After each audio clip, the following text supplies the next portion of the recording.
third floor. And as I got to the base of the second floor, I looked up, and Joe Strummer was coming down as I was coming up. And we met eyes, and he goes, and I went. And then he just walked by me, and he totally up and down me. And then literally, he was so drunk, and he was just like, and I was like, I guess I'm good. And that's like a pretty fucking cool thing to happen to like a 23-year-old kid. 1973, I was born.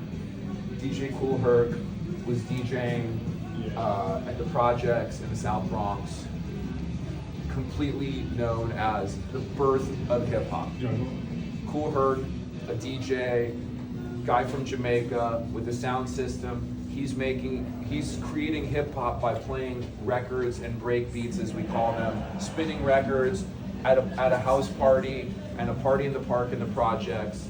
1973, you also have Iggy and the Stooges. Let's talk about Iggy and the Stooges. So, in a lot of ways, oh, look at that. In a lot of ways, we can trace punk rock to several things. In the first room, when we were talking about how Darby and Pat were going to see Queen, right? And then they were going to see Bowie, and they were Bowie fanatics. Everybody had to start somewhere. There was no punk at that point, right? In like 1970, right? In like 1969. But what you did have is you had a group, from Michigan, from outside of Detroit, James Osterberg, by the way, birthday last week, April 21st. So you have James Osterberg, who goes by the name Iggy Pop, who later, right, but first he's James, and he starts a band. At the time you had the MC5, who was really tied in with anti-war movements. So the spirit of punk in a lot of ways, as far as like with everything else, this is my point of view, this is my knowledge base, there's people with a lot more knowledge, they may have different knowledge.